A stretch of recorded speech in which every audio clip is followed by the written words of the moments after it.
Assalamualaikum warahmatullahi wabarakatuh. Alhamdulillah, wassalatu wassalamu ala rasulillah, la haula wa la quwata illa billah, amma ba'd. Pemirsa TV-mu yang dirahmati oleh Allah, apa kabar hari ini? Alhamdulillah, mudah-mudahan semuanya kita dalam keadaan sehat walafiat. Dan bagi para pemirsa yang saat ini mungkin sedang sakit, kita doakan semoga Allah memberikan kesembuhan dan kesehatan kepada kita sekalian. Pada kesempatan ini saya ingin berbicara tentang bagaimana kita memakmurkan masjid. Beberapa hari yang lalu, tepatnya pada saat peringatan Isra Mi'raj, pimpinan pusat Muhammadiyah meresmikan Masjid At-Tanwir, masjid yang terletak di kantor PP Muhammadiyah. Masjid ini oleh sebagian kalangan disebut sebagai masjid hijau. Bukan karena catnya yang warna hijau, tetapi disebut sebagai masjid hijau karena masjid ini memiliki desain arsitektur dan sistem pengelolaan yang ramah lingkungan, sehingga disebut sebagai green mosque atau masjid hijau. Mengapa kita mengembangkan masjid hijau ini? Ada beberapa argumen yang bisa kita kembangkan dari sudut pandang agama.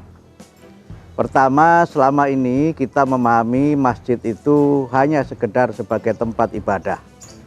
Tentu fungsi sebagai tempat ibadah penting, tetapi masjid itu juga bisa menjadi bagian dari cermin kemajuan dan cermin dari pengamalan ajaran agama Islam itu sendiri. Bagaimana kita mengelola masjid, bagaimana kita mengisi kegiatan-kegiatan di masjid adalah bagian dari cermin keberislaman kita. Kemajuan kita di dalam beragama bisa dilihat dari arsitektur masjidnya dan juga kegiatan-kegiatan yang ada di dalamnya. Di dalam Al-Quran disebutkan, innama ya'muru masajidallah man amana billahi wal yaumil akhir. Sesungguhnya yang memakmurkan masjid Allah itu adalah orang-orang yang beriman kepada Allah dan orang-orang yang beriman kepada hari akhir. Memakmurkan masjid pengertiannya ada dua yang pokok. Yang pertama, makmur itu artinya ramai. Ramai karena masjidnya banyak dikunjungi oleh jamaah, ramai karena masjidnya banyak menjadi kegiatan-kegiatan yang bermanfaat bagi masyarakat. Nah, yang kedua, makmur berarti sejahtera. Sehingga sering kalau kita berbicara mengenai negara yang adil dan makmur, kita bicara mengenai negara yang di situ hukumnya ditegakkan secara adil dan masyarakatnya hidup sejahtera, berkemakmuran. Walaupun kadang-kadang makmur dikaitkan dengan size atau ukuran tubuh. Katanya kalau orang bodinya bongsor, katanya kamu sudah makmur ya sekarang, katanya begitu. Itu tidak ada hubungannya dengan makmur dalam pengertian ini. Tetapi memakmurkan masjid dalam pengertian yang kedua adalah bagaimana masjid itu bisa kita kelola dengan sebaik-baiknya. Tidak hanya masjidnya yang makmur, tapi jamaahnya juga makmur.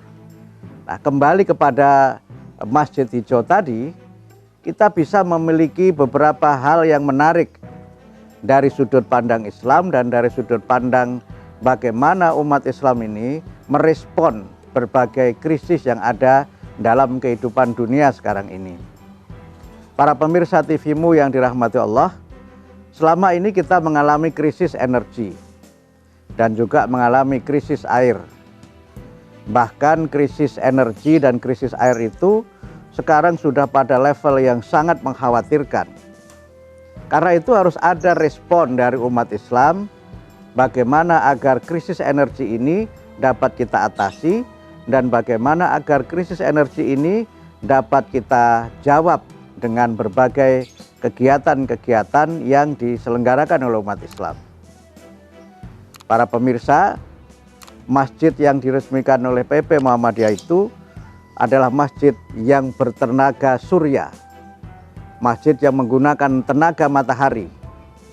Indonesia adalah sebuah negara yang terletak di Khatulistiwa, Khatul istiwa itu sebenarnya dari bahasa Arab, khotul istiwa, yang artinya adalah terletak pada garis tengah bumi, yang memang kita diberikan oleh Allah rahmat berupa sinar matahari yang melimpah.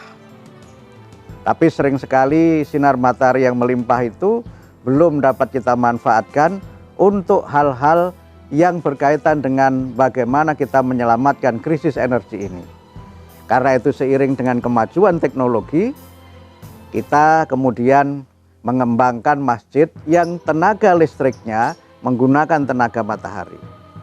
Kenapa kita pilih tenaga matahari? Selain karena kita memang memiliki sumber daya matahari yang cukup melimpah, kita juga memiliki kemampuan mengolah tenaga matahari itu sehingga menjadi sumber energi, dan kemudian tenaga matahari itu ramah lingkungan sehingga tidak menimbulkan polusi dan juga tidak menimbulkan berbagai dampak lain yang negatif terhadap lingkungan sekitar kita.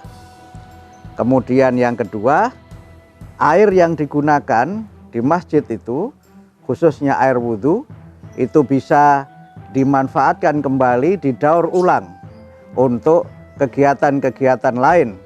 Misalnya untuk toilet flush gitu, dan juga untuk kolam ikan yang disediakan di depan masjid, juga untuk menyirami tanaman yang juga bagian dari penghijauan di masjid itu. Disinilah kemudian kita melihat bagaimana memakmurkan masjid itu dikaitkan dengan kemajuan teknologi, dikaitkan dengan anugerah Allah yang luar biasa berupa sinar matahari. Sinar matahari itu adalah anugerah yang kalau kita manfaatkan, manfaatnya akan luar biasa. Sekarang ini kita dalam suasana COVID-19 misalnya, kita perlu sinar matahari untuk vitamin D. Dan vitamin D itu adalah vitamin yang diperlukan untuk stamina tubuh kita. Tapi sebagian kita ada yang takut sinar matahari. Katanya kalau kena matahari nanti kulitnya jadi hitam. Padahal tidak apa-apa sebenarnya kan, karena kalau yang penting kan akhlaknya tetap menjadi akhlak yang utama walaupun kulitnya warnanya hitam. Jadi ya pemirsa yang kulitnya hitam nggak usah takut, karena itu adalah bagian dari anugerah Allah dan yang penting bagi kita adalah akhlaknya. Karena itu maka dengan konsep masjid hijau tadi, kita berusaha untuk melakukan upaya-upaya bagaimana agar ada penghematan air. Karena selama ini kita mungkin tidak menyadari bahwa 2 miliar penduduk dunia itu kekurangan air. Sementara sebagian kita ini masih menggunakan air dengan penggunaan yang boros, dengan penggunaan yang kadang-kadang tidak bermanfaat. Karena itu bagaimana kaitan masjid hijau dengan memakmurkan masjid, nanti kita akan sambung pada sesi yang berikutnya. Pemirsa TV-mu yang dirahmati Allah, tadi sudah kita bahas tentang bagaimana memakmurkan masjid. Jadi pertama, selain kegiatannya, kita juga berusaha untuk bagaimana memakmurkan jamaah masjid. Dan kemakmuran dari jamaah masjid itu juga terlihat dari bagaimana arsitektur masjid dan bagaimana performan orang-orang yang ke masjid. Kalau masjid itu jamaahnya makmur, tentu masjidnya akan terlihat indah. Arsitekturnya menarik, menggambarkan kemodernan dan kecanggihan serta capaian dalam ilmu pengetahuan dan teknologi. Tapi kalau jamaahnya tidak makmur, ya masjidnya ala kadarnya. Sebagian malah mengatakan ya masjid yang begini lebih bagus, zaman Nabi masjidnya hanya batu-batu. Tapi zaman Nabi itu masjid itu baru menjadi bagian saja dari langkah awal perjuangan membangun peradaban. Kalau kita lihat Masjid Nabawi yang sekarang kan keren, luar biasa kan. Bahkan arsitekturnya juga menginspirasi banyak dari kalangan kaum muslimin di berbagai daerah. Karena itu maka membangun masjid itu harus kita bangun yang seindah-indahnya. Jangan asal jadi, jangan asal berdiri. Itu simbol dari kemakmuran masjid. Yang kedua juga bagaimana lingkungan masjid itu kita tata sedemikian rupa supaya asri. Kita tanami bunga-bunga, kita buat taman-taman yang indah. Sekarang kita bisa melihat di tanah air kita misalnya Masjid Istiqlal ya, yang konsepnya sangat luar biasa, dikelilingi kolam dan sebagainya. Itu menggambarkan kemakmuran masjid dan menggambarkan kemakmuran jamaah masjid. Kemudian yang ketiga juga bisa kita lihat dari jamaah yang pergi ke masjid. Gambaran dari kemakmuran jamaah yang pergi ke masjid itu bisa dilihat dari bagaimana busana orang yang ke masjid. Di dalam Al-Quran dijelaskan, ya bani Adam khudhu zinatakum inda kulli masjid. Wahai anak Adam, pakailah perhiasanmu setiap kali kamu ke masjid. Maknanya apa? Kalau ke masjid tampillah yang keren. Jangan kalau kondangan tampilannya keren, kalau ke masjid tampilannya sama sekali tidak menarik. Kita diperintahkan untuk berbusana, tidak hanya berbusana yang menutup aurat, tapi busana yang juga menggambarkan bahwa umat Islam itu adalah umat yang maju. Karena itu maka Quran memerintahkan dengan sangat berani, pakai perhiasanmu. Kalau perlu setiap kali ke masjid kita pakai jas, setiap kali ke masjid kita pakai batik yang bagus, kita pakai sarung yang bagus. Nah, mereknya apa tidak perlu ya, tidak penting, yang penting sarungnya bagus.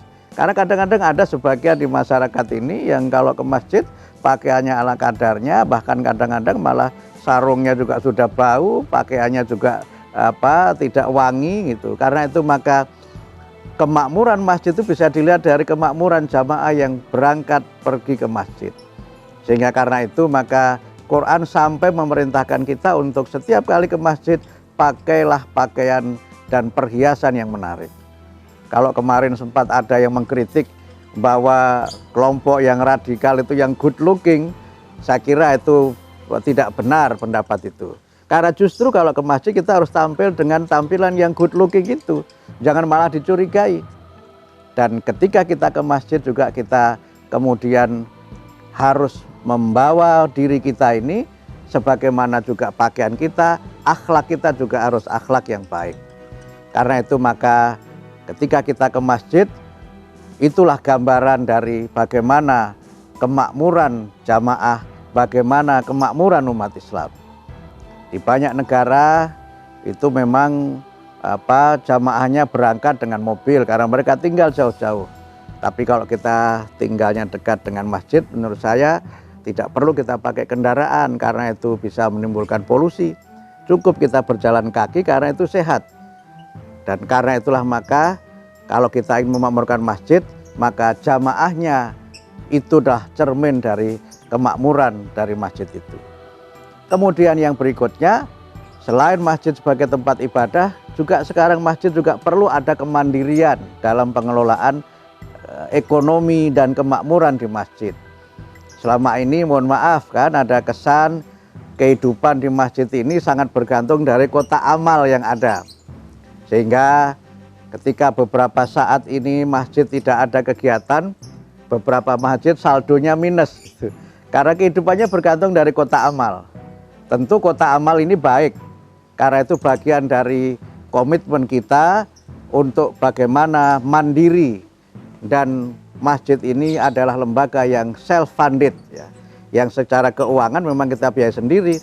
Tetapi menurut saya masjid itu perlu punya unit-unit usaha, punya unit-unit bisnis yang dia menjadi penopang dari kegiatan dan penopang dari berbagai macam kegiatan yang ada di masjid itu. Karena itu maka bagaimana kita mengelola masjid corporation ini juga menurut saya menjadi bagian penting. Sehingga jangan sampai kemudian masjid-masjid kita ini kemakmurannya itu sangat bergantung dari bagaimana donasinya. Kalau kita punya unit-unit usaha, masjid ini bisa menjadi pusat dari gerakan ekonomi. Memang ada berbagai pihak yang kurang setuju dengan itu, tapi menurut saya justru inilah yang harus kita kembangkan. Karena itu kalau kita melihat beberapa masjid yang ada sekarang ini, mereka sudah memiliki unit-unit usaha, baik dari sisi bisnis yang mereka kelola maupun dari sisi kegiatan-kegiatan yang diselenggarakan oleh masjid itu. Karena itu maka dalam situasi di mana kita sekarang ini berada pada masa pandemi, tentu kita memang tetap harus memakmurkan masjid. Tetapi karena situasi pandemi, mungkin kita memang perlu membatasi diri. Kita sekarang ini memang tidak harus semuanya melaksanakan sholat berjamaah di masjid. Yang memang betul-betul fit, betul-betul sehat, itulah yang kita anjurkan untuk berangkat ke masjid. Tapi yang secara fisik sedang tidak begitu sehat, maka cukup melaksanakan ibadah di rumah saja. Kita jaga kebersihan masjid kita jaga kebersihan di masjid kita ini dengan tetap menjaga distancing, menjaga jarak. Kemudian yang kedua, tetap memakai masker ketika berada di masjid, dan kemudian mencuci tangan, berwudu dari rumah, bersuci dari rumah, dan kemudian kita melaksanakan ibadah dengan khidmat, melaksanakan ibadah sesuai dengan syariat Allah dan sunnah Rasulullah. Terima kasih, mudah-mudahan bermanfaat. Nasrun minallah wa fathun qarib wa basyiril mu'minin. Wassalamualaikum warahmatullahi wabarakatuh.